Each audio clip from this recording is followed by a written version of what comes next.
The bitter wind howled across the Texas frontier in the winter of 1893, carrying with it the kind of cold that turned tears to ice and hope to dust. Four sisters stood motionless, their threadbare coats offering little protection against nature's fury as they watched their father's silhouette fade into the white void.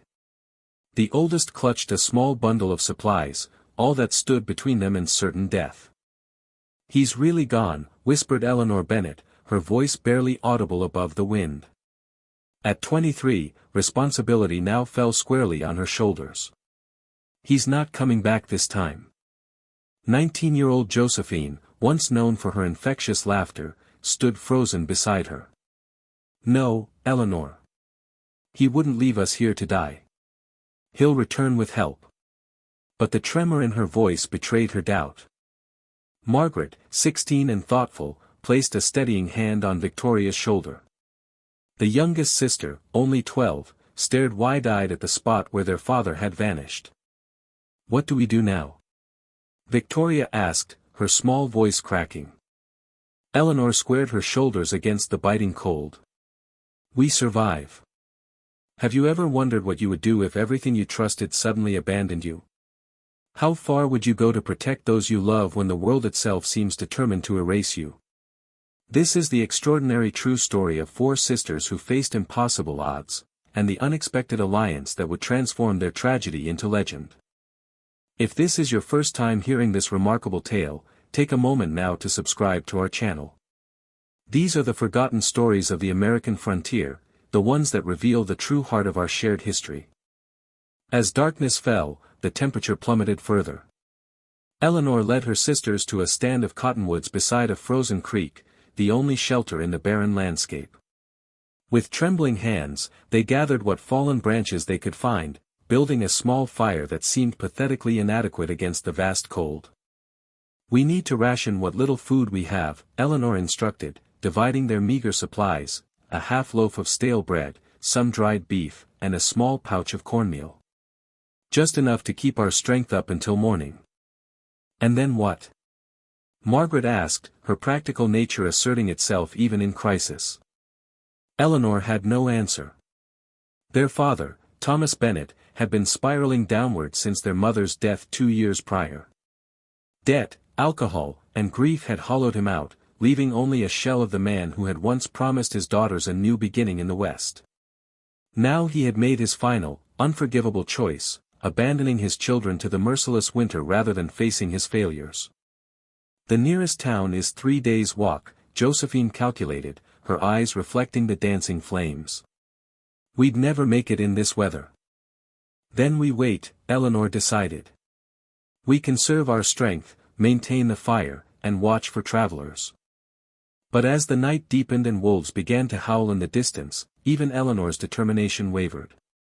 The sisters huddled closer, sharing body heat beneath their thin blankets. Victoria's teeth chattered uncontrollably. "Tell us a story," she pleaded. "Like Mama used to." Margaret began softly, weaving tales of spring meadows and warm kitchens, places far removed from their frozen reality. Her words created a fragile bubble of comfort around them, but couldn't keep out the truth. Without help, they would not see another sunset. Dawn broke with cruel clarity, revealing the full hopelessness of their situation. The fire had dwindled to embers. Josephine's lips had taken on a bluish tinge, and Victoria no longer shivered, a dangerous sign. Eleanor was desperately trying to revive the flames when Margaret gasped. "Someone's coming." 4 figures emerged from the tree line, moving with the silent grace of those born to the land. They were Comanche warriors, their faces painted for winter, wrapped in buffalo hides that spoke of successful hunts and deep knowledge of survival. They approached on horseback, studying the sisters with unreadable expressions. Eleanor pushed her sisters behind her, reaching for the small knife at her belt, their only weapon. Her heart hammered against her ribs, mind racing with every frontier horror story she'd ever heard about native raids. "Stay back," she warned, voice steadier than her hands. The lead warrior raised his palm in a universal gesture of peace. He was tall and broad-shouldered, with eyes that seemed to contain the wisdom of the land itself. "No harm," he said in halting English. Cold kills. Fire helps. The sisters remained frozen, caught between fear and desperate need. The warriors made no threatening moves. Instead, they dismounted at a respectful distance. "I am Swift River," the leader continued. "These are Running Elk, Night Hunter, Shadow Walker." Each warrior nodded as his name was spoken. Eleanor didn't lower her knife. "Why would you help us?" Swift River's gaze swept over the sisters' pitiful camp, understanding immediately what had happened. "We saw a man riding alone. Too fast. Wrong direction. No man leaves children in winter unless his heart is already frozen." The warriors rekindled the fire with practiced efficiency, building it higher than the sisters had managed. Running Elk, whose eyes crinkled at the corners when he spoke, produced a pouch of dried buffalo meat from his saddlebag. "Eat," he encouraged, offering it first to Victoria, whose hunger overcame her fear. Eleanor watched tensely as her youngest sister accepted the food, ready to intervene at the first sign of danger. But the warrior simply smiled as Victoria took a tentative bite, then nodded approvingly when her eyes widened at the rich flavor. "More for all," Swift River said, producing additional provisions, pemmican, dried berries, even a small container of honey. "Strength first. Then shelter." Night Hunter, the youngest of the warriors, began constructing a windbreak from branches and buffalo hides, while Shadow Walker, silent and watchful, kept his eyes on the horizon, scanning for threats both human and animal. Josephine leaned close to Eleanor. "Can we trust them? Do we have a choice?" Eleanor whispered back. "We'll die without help." As the day progressed, the warriors' actions spoke louder than words.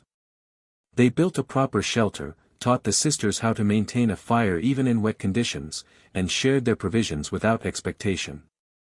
By nightfall, the immediate danger of freezing or starving had passed. That evening, as they sat around a now roaring fire, Swift River explained that they had been returning from a trading journey when they spotted Thomas Bennett riding alone, a man fleeing something, head down against the wind, oblivious to everything but his own misery. "We followed his trail," Swift River said. "Found you instead. Why help us?"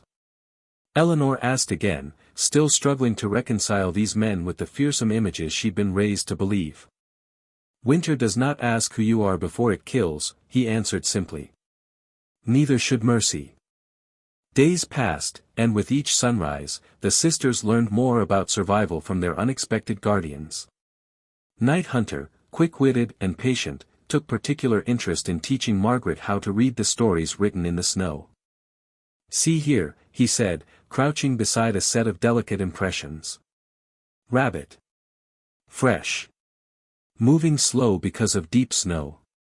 Margaret studied the tracks, committing their pattern to memory. "How do you know which way it went?" Night Hunter smiled, pointing to subtle details Margaret had missed. "The deeper end shows push-off. Always follow the shallow prints to find where animal is going."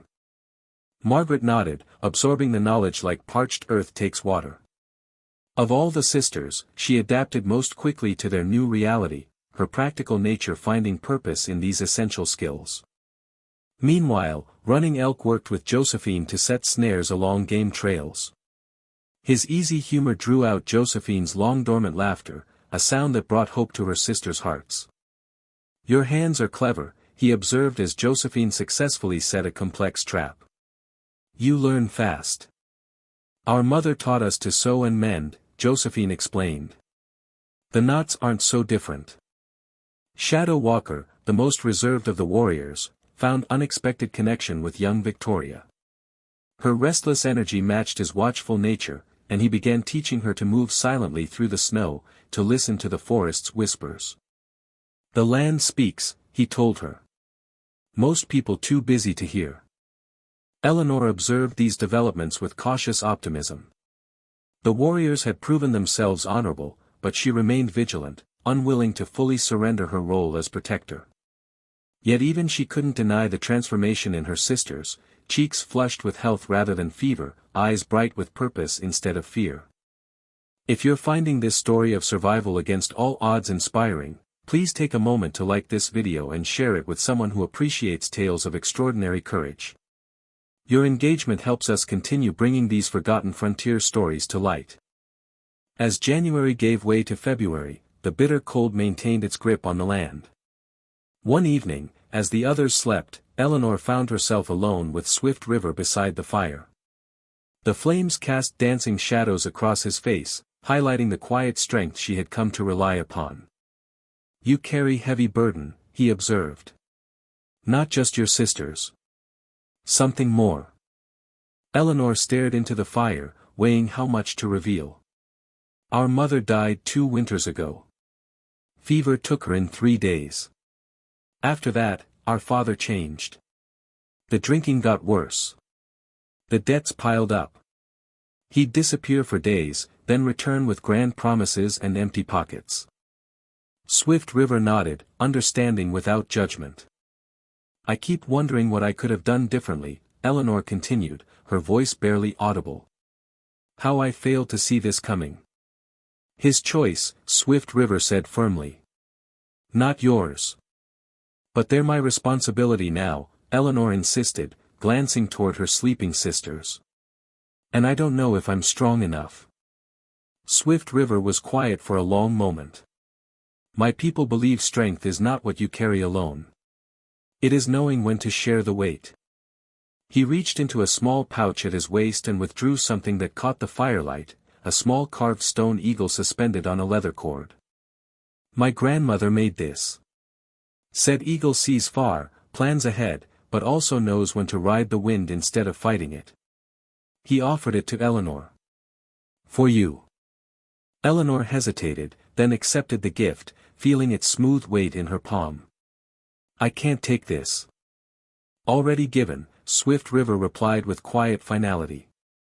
That night, Eleanor slept with the eagle pressed against her heart, and for the first time since their abandonment, her dreams were not haunted by her father's retreating figure. February brought brief respites between storms, precious hours of sunshine that lifted spirits and allowed for hunting. Running elk proved particularly skilled at drawing game into their snares, ensuring the group never went hungry. "My mother called me laughing boy," he told Josephine as they prepared a rabbit for the cooking pot. "Said I smiled before I could walk." Josephine's hands worked deftly with the knife, a skill she'd mastered quickly. "My mother used to say I laughed in my sleep as a baby." Running Elk's eyes crinkled. "Then we are spirit kin." "Spirit kin?" Josephine asked. "People whose souls recognize each other," he explained. "Like old friends meeting again after long journey." The concept resonated with Josephine. Since their mother's death and their father's decline, laughter had become a distant memory. Yet here, in the most desperate circumstances, she had rediscovered joy through this man whose outlook remained undimmed by hardship. "Tell me about your people," she requested. "Your real home." Running Elk's expression grew thoughtful. "Home is not always a place. Sometimes it is the people who see you truly." As he spoke of Comanche traditions, of summer hunts and winter stories, of a way of life under threat but still vibrant with meaning, Josephine found herself drawing closer, not just physically but in spirit. When their hands accidentally touched over the cooking pot, neither pulled away. Margaret had always been the quietest of the sisters, more comfortable with tasks than talk. In Night Hunter, she found a kindred spirit, someone who understood the value of silence and the language of making. Together they crafted tools from bone and wood, needles for mending, containers for carrying water, even a small flute that Night Hunter taught Margaret to play. Their conversations were sparse but meaningful, built on shared work rather than idle words. "My father taught me to use every part of what we hunt," Night Hunter explained as he demonstrated how to scrape a hide. "Waste dishonors the animal's sacrifice." Margaret nodded, absorbing both the technique and the philosophy behind it. "Our mother taught us something similar. Use it up, wear it out, make it do, or do without." Night Hunter smiled. "Wise woman." She was, Margaret agreed, her usual reserve softening. "I wish you could have met her. As February progressed, Margaret's hands grew stronger, her skills more refined. She began incorporating her own innovations into their shared projects, a different stitch here, an improved design there. Night Hunter noticed and appreciated each contribution, treating her ideas with the same respect he would give a tribal elder. One evening, he presented her with a small leather pouch he had made while she slept. Inside was a collection of colored stones and porcupine quills, materials for the decorative work Margaret had admired on the warrior's clothing. "For your creations," he said simply. Margaret's fingers closed around the gift. "Thank you for seeing me," she whispered, expressing a lifetime of feeling overlooked in 5 simple words. Night Hunter's response was equally concise but profound, "Always have." Of all the sisters, young Victoria faced the greatest challenge in adapting to their new reality. At 12, she was caught between childhood and adulthood, her emotions as unpredictable as spring weather. Nightmares frequently woke her, and during daylight hours, her restlessness could turn to recklessness. Shadow Walker, the most reserved of the warriors, recognized in Victoria a kindred wildness that needed direction rather than constraint. While the others focused on immediate survival skills, he began teaching her the art of awareness, how to move with intention, how to listen beyond human sounds, how to read the stories written in snow and soil. "Why is this important?" Victoria asked impatiently during an early lesson. "I want to learn to hunt like running elk." "Hunter who cannot track is just person with weapon," Shadow Walker replied. "First learn to see. Then learn to act." Under his guidance, Victoria discovered a talent for observation that surprised even her sisters. She could identify which animal had passed through their camp during the night, could predict weather changes by watching bird behavior, could find edible plants buried beneath the snow. "You have hawk eyes in young body," Shadow Walker told her one afternoon, after she spotted rabbit tracks that he had deliberately walked past as a test. Victoria beamed at the rare compliment. "Could I be a scout someday? Like you?" Shadow Walker considered her question with the seriousness it deserved. "Path is there if you choose to walk it." For the first time since their abandonment, Victoria began to envision a future beyond mere survival, one with purpose and belonging. The nightmares came less frequently, replaced by dreams of running free across open plains. March arrived not with lamb-like gentleness but with the fury of a wounded predator. A blizzard descended without warning, bringing winds that could strip flesh from bone and snow that buried landmarks within hours. "Shelter won't hold," Swift River announced as the first powerful gusts threatened to collapse their carefully constructed camp. "Must move to lower ground. Find cave we passed." Eleanor looked at her sisters, assessing their strength for the journey. "How far?" "Half-day's walk," Shadow Walker answered. "In good weather." "This isn't good weather," Josephine pointed out, her attempt at humor barely masking her fear. "Together we make it," Running Elk assured her, already gathering their essential supplies. The decision made, they moved with practiced efficiency, each person taking responsibility for specific tasks they had mastered over the weeks. Margaret secured their food stores in waterproof hides. Victoria helped Shadow Walker obscure their trail to prevent predators from following. Eleanor and Swift River led the way, breaking trail through snow that sometimes reached their waists. The journey that should have taken hours stretched into an ordeal of endurance. Twice they were forced to stop and build temporary windbreaks just to catch their breath. The cold penetrated even the thickest layers, and speaking became impossible against the howling wind. When Victoria stumbled, Shadow Walker lifted her onto his back without breaking stride. When Josephine began to show signs of cold sickness, Running Elk pressed a pouch of medicinal herbs into her hands, encouraging her to chew them for strength. By the time the cave's dark mouth appeared through the curtain of white, even Swift River's strength was flagging. They staggered inside, collapsing onto the stone floor, bodies trembling with exhaustion. "We made it," Margaret whispered, her voice hoarse. Together, Night Hunter affirmed, already working to start a fire in the relative shelter of the cave. As warmth gradually returned to their limbs, Eleanor looked around at their group, no longer divided into sisters and warriors, but forged into something new by shared struggle. They had faced nature's worst fury and emerged alive, not through individual heroism but through collective strength. If you're moved by the courage shown in this extraordinary story of survival, take a moment now to hit the like button and leave a comment sharing what inspires you most about these remarkable women and men. Your engagement helps our community grow and allows us to continue sharing these powerful historical narratives. The blizzard raged for 3 days, trapping the group within the cave's stone embrace. What could have been a time of hardship instead became an unexpected gift, a pause in their struggle for survival that allowed for deeper connection. On the second night, as the wind's howl diminished slightly, Swift River produced a small drum from his pack, an item too precious to risk in daily travel but preserved for important occasions. "Tonight, we share stories," he announced. "Not just with words." The warriors cleared a space near the fire and began a ceremony unlike anything the sisters had witnessed. The rhythmic drumming echoed off the cave walls as Running Elk sang in his native tongue, his voice rising and falling like the wind itself. Shadow Walker and Night Hunter moved in a dance that seemed to tell of hunts and harvests, of battles and peace. When they finished, Swift River extended his hand toward Eleanor. "Now you share." The sisters exchanged uncertain glances. "We don't have songs like yours," Eleanor admitted. "All people have songs," Swift River countered. "Even if forgotten." After a moment's hesitation, Margaret began to hum a lullaby their mother had sung, a simple melody about meadowlarks and morning skies.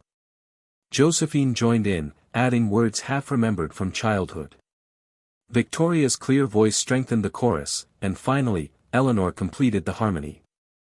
The cave filled with the intertwining of two traditions, Comanche drums providing rhythm for a settler's lullaby, creating something entirely new in the process. As the night deepened, barriers continued to fall. The warriors taught the sisters words in their language, the sisters shared stories from the books their mother had read to them. They spoke of different beliefs about the stars overhead, finding surprising commonalities in their understanding of the world's mysteries. "Your God and our Great Spirit," Swift River observed, "perhaps not so different. Both teach respect for life, honor in actions." Eleanor nodded, feeling ancient prejudices dissolving in the warmth of shared humanity. "My mother would have said the same." When the storm finally broke, they emerged from the cave to find a transformed landscape, familiar landmarks buried, new challenges awaiting. But they faced these obstacles as a unified group, their bonds strengthened by shared experience and growing trust. This unity would soon be tested in unexpected ways. One crisp morning in late March, as they were breaking camp, Shadow Walker froze in the act of dousing their fire. His head tilted, listening to something beyond ordinary hearing. "Riders coming," he announced. 5, maybe 6. Moving fast. Swift River immediately took charge. "Not Comanche. Not friendly approach." The sisters exchanged alarmed glances. Eleanor's hand went instinctively to the knife at her belt, no longer an unfamiliar weight but an extension of her will. "What do we do?" she asked, deferring to Swift River's greater experience. "Stand together," he replied. "Show strength." Within minutes, the riders appeared, a rough-looking band of men whose appearance spoke of desperation and lawlessness.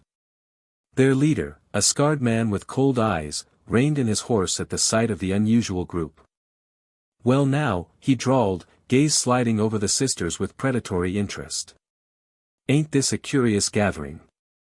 Running Elk and Night Hunter moved subtly to flank the sisters, while Shadow Walker positioned himself protectively near Victoria. Swift River stepped forward, his posture relaxed but alert. "We travel in peace," he stated. "Suggest you do same." The leader spat into the snow. "For white girls with Comanche. That ain't natural. Reckon there might be a reward for returning them to civilization." "We're exactly where we choose to be," Eleanor declared, stepping up beside Swift River. "There's no reward because no one's looking for us." The man's eyes narrowed. Then maybe we'll just take what supplies you got and decide what to do with you after. What happened next unfolded with the precision of a well-rehearsed dance. At a nearly imperceptible signal from Swift River, the warriors and sisters moved as one. Margaret and Night Hunter unleashed the hunting bows they'd strung at the first warning. Josephine and Running Elk produced knives. Shadow Walker and Victoria circled to the rider's flank, while Eleanor and Swift River held the center. The leader's confidence faltered as he realized these were not helpless victims but a cohesive fighting unit prepared to defend their own. Might be we just continue on our way, he muttered, clearly reassessing the situation. Wise choice, Swift River agreed, his calm voice belying the tension in his stance. As the riders departed, Eleanor felt a profound shift in her understanding of their group.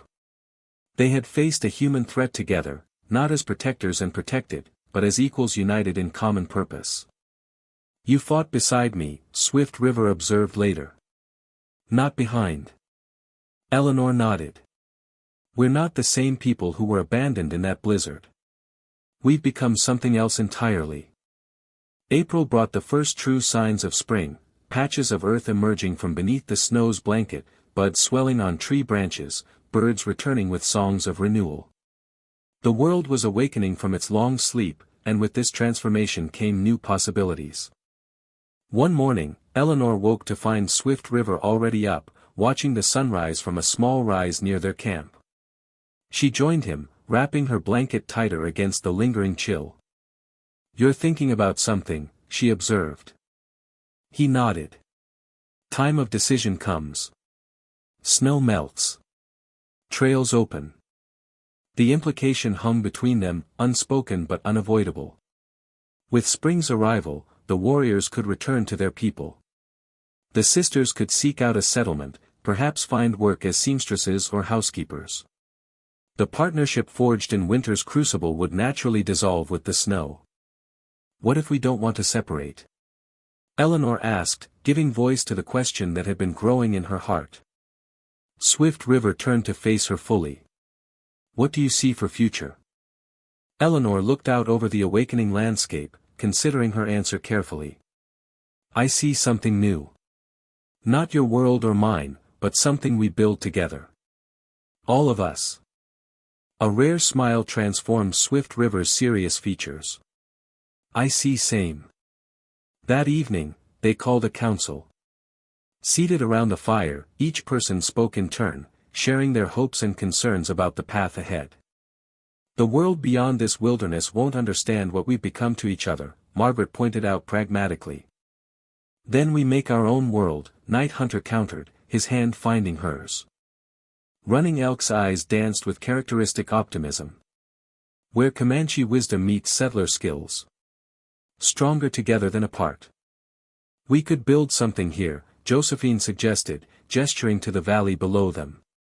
Near water, with good hunting, sheltered from worst storms. Victoria, who had been unusually quiet, finally spoke. I don't want to go to some town where people will look at us strangely. This is home now. Shadow Walker nodded his approval of her words. Home is what we make.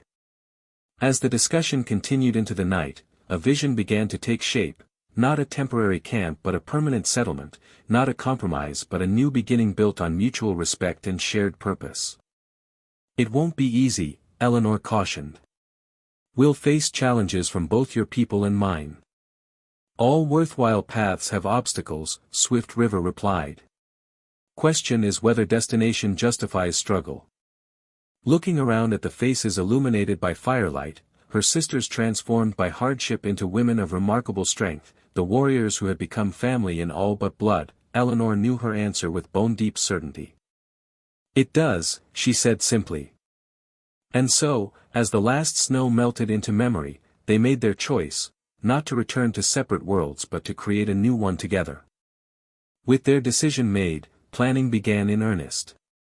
Using a stick, Swift River drew a rough map in the soft earth, indicating the features that would make for an ideal settlement location. Need water that flows year-round, he explained, tracing the course of a nearby creek. Good hunting to east. Protection from north wind.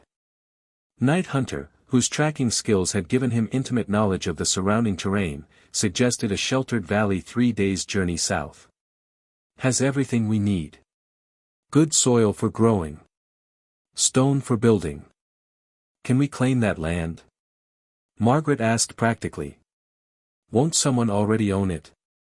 This far from settlements, boundaries still fluid, Shadow Walker explained. If we build, we claim. Eleanor considered the legal implications. We should eventually register our claim with the territorial office. Make it official in both worlds.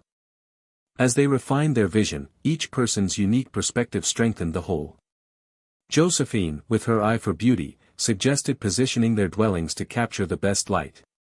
Victoria, who had become adept at reading the land, pointed out natural features that could serve as landmarks. Running Elk contributed knowledge of which plants would thrive in the valley soil, while Margaret calculated what supplies they would need to gather before construction could begin. First shelter, then planting, Swift River summarized. By next winter, proper homes. The plan was ambitious but achievable, a testament to how far they had come from those desperate days after their abandonment. No longer merely surviving, they were creating a future built on their own terms. That night, Eleanor found herself unable to sleep, her mind racing with both excitement and apprehension. She slipped away from camp, seeking the clarity that sometimes came with solitude. Swift River found her sitting beside the creek, watching the moonlight play across the flowing water. Doubts? He asked, settling beside her. Not about our decision, she clarified. About my ability to lead my sisters into something so unknown. Not your burden alone anymore, he reminded her. Shared path, shared responsibility. Eleanor turned to face him, suddenly aware of how essential his steady presence had become to her sense of possibility. When did you become so certain about this? The moment you stood beside me against those riders, he answered without hesitation. Saw then what we could be together. In the silver moonlight, with the promise of spring humming in the air around them, Eleanor recognized the truth that had been growing between them, a connection deeper than gratitude, stronger than circumstance. I'm afraid, she admitted. Not of hardship or work, but of how much I've come to need you. Swift River's hand found hers, warm and certain. Fear shows value of what might be lost. But courage is choosing path despite fear. As their fingers intertwined, Eleanor made her choice, not just for the settlement they would build, but for the future they would share. If this story of courage and cross-cultural connection has touched your heart, please take a moment to subscribe to our channel and hit the notification bell. Your support allows us to continue bringing these powerful historical narratives to life and sharing the forgotten stories that shaped our shared heritage. The journey to their chosen valley took 4 days, each step carrying them further from their past and closer to the future they had envisioned together. When they finally crested the last ridge and looked down upon their destination, even Swift River's stoic expression gave way to satisfaction. Good land, he declared. We'll provide if we respect it. The valley spread below them like a promise, a clear creek winding through meadows already greening with spring growth, stands of timber for building, natural rock formations that could serve as windbreaks. It was neither wilderness nor civilization but something in between, a fitting home for people who had bridged 2 worlds. That evening, as they made camp in what would become the center of their settlement, Swift River called them together for a ceremony. From his pack, he produced 4 necklaces of exquisite craftsmanship, polished stones and silver pieces strung on leather cords. Among my people, he explained, important journeys marked by ceremony. New paths blessed by gifts that carry meaning. He approached Eleanor first, holding a necklace whose centerpiece was a carved eagle, similar to the one he had given her during that pivotal fireside conversation, but larger and more elaborate. Eagle sees far, he said, echoing his earlier words. Plans ahead but also knows when to ride wind instead of fighting it. Like you, Eleanor Bennett. As he placed the necklace around her neck, his hands lingered, conveying without words the depth of his feelings. Eleanor's fingers closed around the carving, recognizing it as more than a gift, a pledge.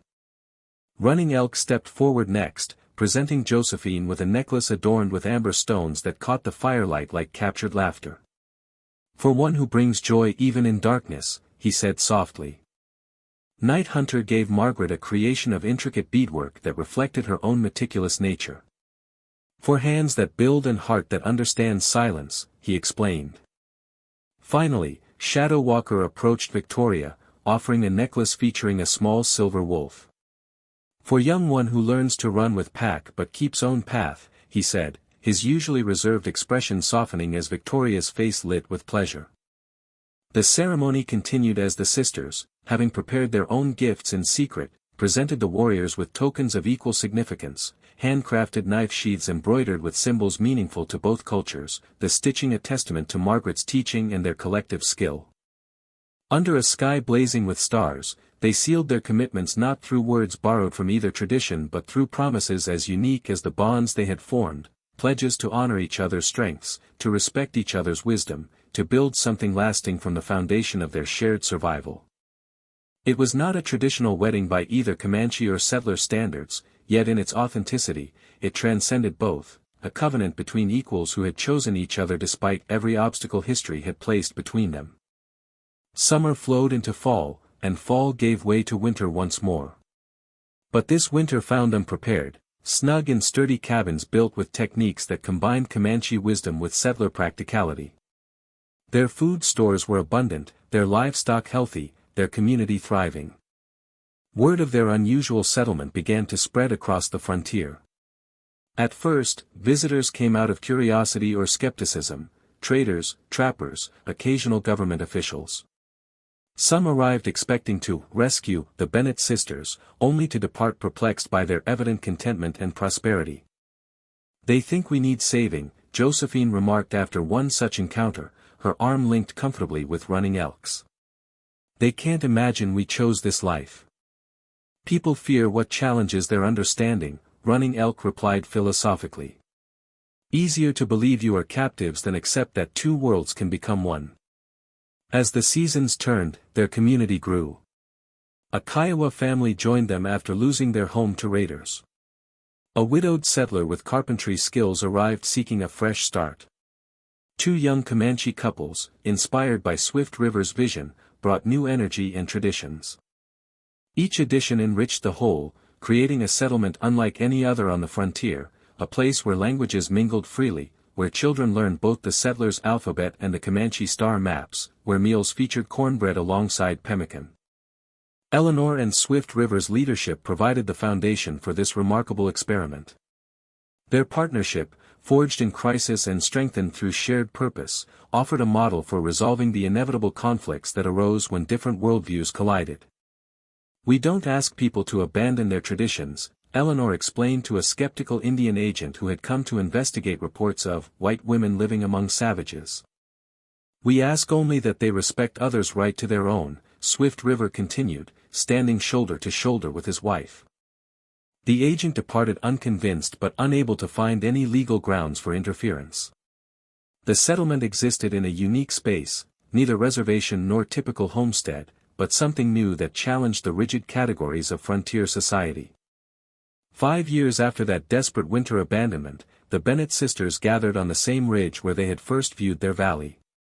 Now in their prime, Eleanor 28, Josephine 24, Margaret 21, and Victoria 17, they bore little resemblance to the frightened, freezing girls their father had left to die. "Do you ever wonder what became of him?" Margaret asked, breaking the contemplative silence. Eleanor shook her head. "That chapter closed long ago. I used to dream he would return," Josephine admitted. "That he would see what we've built and regret his choice." "And now?" Victoria prompted. Josephine smiled, her hand resting on the gentle swell of her pregnant belly, the newest addition to their growing family. "Now I understand that his greatest gift was leaving. Without that, we would never have found our true home." The sisters looked down at their settlement, a dozen buildings now, fields cleared for planting, smoke rising from cook fires where their extended family prepared the evening meal. Children played in the central clearing, children of mixed heritage who would grow up knowing nothing of the artificial boundaries that had once separated their parents' peoples. We should head back, Eleanor suggested. They'll be waiting. As they descended toward home, each sister carried the knowledge of how far they had come, not just in distance but in spirit. The abandoned girls had become women of remarkable strength, their tragedy transformed into triumph through courage, love, and the unexpected alliance that had rewritten their destiny. The story of the Bennett sisters and their Comanche protectors eventually passed into frontier legend. Travelers carried tales of the unusual settlement to distant territories. Newspapers published sensationalized accounts that rarely captured the truth but spread the story nonetheless. Some called it a scandal, others a miracle. Religious leaders debated its moral implications, while territorial officials argued over its legal status. But to those who actually visited, who sat at the communal tables and witnessed the harmony of daily life, the settlement represented something profound, a glimpse of what might have been possible had the American frontier been shaped by cooperation rather than conquest. By 1910, when the last of the original founders, Victoria Bennett and her husband Shadow Walker, passed away, their community had grown into a proper town with its own school, trading post, and governing council. Their children and grandchildren continued the tradition of cultural blending, preserving both Comanche wisdom and settler practicality while forging new traditions unique to their shared heritage. Today, little physical evidence remains of that remarkable experiment in cross-cultural living. The buildings have long since returned to the earth, the creek has changed its course, and the descendants have scattered across the nation. But the legacy endures in family stories passed down through generations, in faded photographs of proud people standing between two worlds, in the DNA of Americans who may never know the extraordinary circumstances that led to their existence. And perhaps most importantly, the legend of the abandoned sisters and their Comanche saviors reminds us that even in our darkest moments, when we have been betrayed by those who should protect us, when survival itself seems impossible, unexpected allies may emerge, offering not just rescue but the chance to build something entirely new from the ashes of what was lost. This is the power of the human spirit, to transform abandonment into belonging, strangers into family, and tragedy into legend.